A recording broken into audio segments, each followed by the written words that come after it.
आज इस महत्वपूर्ण संवाद वार्तालाप में उपस्थित आदरणीय रामगोपाल यादव जी, आदरणीय महुआ मोइत्रा जी, अरविंद सावंत जी, संजय सिंह जी, मनोज झा जी, जॉन ब्रिटस जी, यहाँ पर उपस्थित मीडिया के दोस्तों, आज का जो विषय है वो बहुत ही महत्वपूर्ण है। जो वोट देने का अधिकार है वो संविधान में उल्लेखित सबसे महत्वपूर्ण अधिकार है जो एक आम नागरिक के पास होता है। और अगर हमारी लोकतंत्र जीवित है तो वो सिर्फ इस आम नागरिक के वोट देने के अधिकार पर निर्भर है।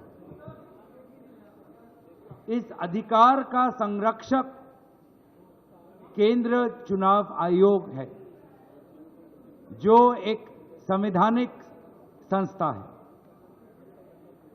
लेकिन हम देख रहे हैं कि जिस प्रकार से कई महत्वपूर्ण सवाल भारत के विभिन्न राजनीतिक दल केंद्रीय निर्वाचन आयोग से पूछ रहे हैं,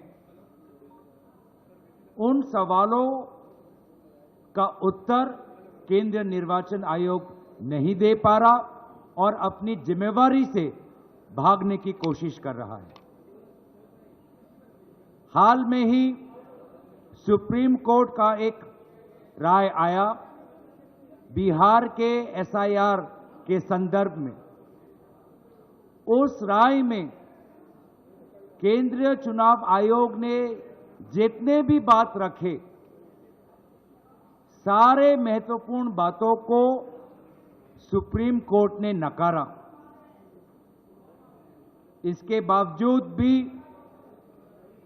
कल जो प्रेस वार्तालाप हमने देखा चीफ इलेक्शन कमिश्नर का, जिसमें उनको अपने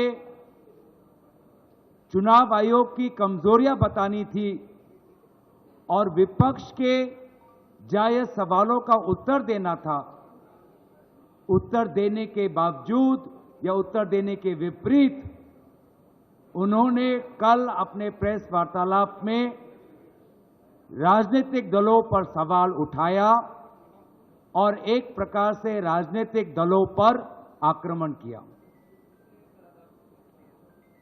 जबकि बेहतर ये होता कि वे ये बताते कि ये एसआईआर प्रोसेस इतनी हड़बड़ी में, इतनी जल्दबाजी में क्यों कर रहे हैं, जब बिहार में निर्वाचन सिर्फ 3 महीने बाद है। बिना विभिन्न विपक्षी दलों के साथ चर्चा किए हुए क्यों केंद्र चुनाव आयोग हड़बड़ी में एसआईआर वहां पर इंप्लीमेंट कर रही है, इस प्रश्न को लेकर वो मौन थे। वे मौन थे कि किस प्रकार से महाराष्ट्र में लोकसभा और विधानसभा चुनाव के बीच में लगभग 70 लाख नए वोटर किस प्रकार से वोटर तालिका में आए, वे इस प्रश्न पे मौन थे। वे इस प्रश्न पे मौन थे कि क्यों केंद्र चुनाव आयोग ने ये निर्णय लिया कि पोलिंग बूथ पर जो सीसीटीवी फुटेज कैप्चर होता है वो 45 डेज के बाद उसको डिलीट किया जाएगा। क्यों वे मौन थे इस बात पर, जो बात राहुल गांधी जी ने उठाई कि लगभग 1 लाख फर्जी वोटर उनको महादेवपुरा में मिले। वो ये नहीं बता पाए कि किस प्रकार से machine readable electoral vote privacy का उल्लंघन है। वे ये बात नहीं बता पाए क्यों वो सुप्रीम कोर्ट की जो मंशा थी कि 65 लाख वोटर्स किस प्रकार से डिलीट हुए, उसका कारण एक सर्चेबल फॉर्मेट में दें, ये इस बात का विरोध क्यों कर रहे थे। क्यों आखिर वे आधार एक वोटर आइडेंटिटी के प्रमाण के खिलाफ थे। पहले तो उन्होंने एक प्रेस नोट के द्वारा बहुत से सवालों का उत्तर देने की कोशिश की। जब उस प्रेस नोट को पूरी तरीके से देश ने नकारा तो कल उन्होंने प्रेस वार्तालाप की। लेकिन प्रेस वार्तालाप में जो उनकी संवैधानिक कर्तव्य है कि एक निष्पक्ष चुनाव हो, फ्री एंड फेयर इलेक्शन हो, उन्होंने पूरी तरीके से अपने इस जिम्मेवारी को नकारा। और इसीलिए साफ साफ जाहिर होता है कि अब चुनाव आयोग ऐसे कुछ अफसरों के कमान में हैं जो निष्पक्ष नहीं, साफ साफ एक पक्ष लेते हैं। और इसीलिए ऐसे अफसर कोई भी इंक्वायरी या जांच के खिलाफ हैं। वोटर फ्रॉड में अगर कोई इंक्वायरी हो उसके खिलाफ है।